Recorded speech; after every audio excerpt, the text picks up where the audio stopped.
My lord ನಮ್ಮ party ಈಗ ಒಬ್ಬ ಸೆಲೆಬ್ರಿಟಿ ಇದ್ದಾರೆ. ಇಂಥ ಒಂದು ಗುರುತರವಾದಂಥ 302 ಅಫೆನ್ಸ್ ಮಾಡಿದಂಥ ಇತಿಹಾಸಗಳು ಇಲ್ಲ. ಹಿಂದೇನಾದರೂ ಇದ್ದರೆ ಅದು ಗಂಡ ಹೆಂಡತಿ ಜಗಳ, 498 ಅದೇನು ಕ್ರೂಯಲ್ಟಿ, ಅದು ಫ್ಯಾಮಿಲಿ ಡಿಸ್ಪ್ಯೂಟ್. ಅದು that is not the public dispute. Celebrity ಆಗಿದ್ದರಿಂದ ಹಾಗೆ ಮಾಡಬಾರ್ದಾಗಿತ್ತು. ವಿಜಯಲಕ್ಷ್ಮಿ ಅವ್ರ ಜೊತೆಗೆ ಆ ಒಂದು ಇದರಲ್ಲಿ ಹೋಗಿದ್ರು. ಇದು ಪಬ್ಲಿಕ್ ಯಾವುದಾದ್ರೂ ಒಂದು ಅಗೇನೆಸ್ಟ್ ದಿ ಸೊಸೈಟಿ ಏನಾರ ಮಾಡಿದ್ದು ಇಲ್ಲ. ಇದು ಕೂಡ ಪರ್ಸನಲ್ಲೇ.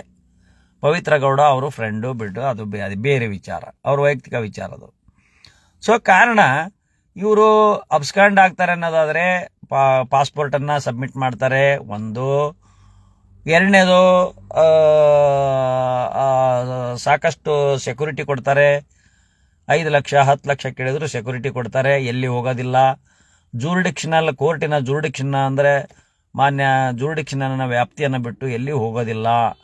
ಮತ್ತು ಕೋರ್ಟ್ಗಾಗಲಿ ಮತ್ತು ಐವ ಮುಂದಾಗಲಿ as and when called by the police or by the directions of this honourable courts he would present.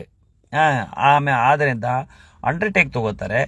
ಈ ಎಲ್ಲ ಕಾರಣಗಳಿಂದ ಚಾರ್ಜ್ ಶೀಟ್ ಹಾಕಿದ್ರಿಂದ ಮೇಲ್ನೋಟದ ಎವಿಡೆನ್ಸು 302 ಮಾಡಿದಾನೆ ಅನ್ಲಿಕ್ಕೆ ಇವನ ಮೇಲೆ ಎವಿಡೆನ್ಸ್ ಇಲ್ಲ. ಆ 17 ಜನದಲ್ಲಿ ಯಾರು ಮಾಡಿದಾರ ಅದು ಸ್ಕ್ರೂಟ್ನಿ ಆಗಬೇಕು. ಈ ಕಾರಣದಿಂದ ಜಾಮೀನು ಕೊಡ್ರಿ ಅಂತ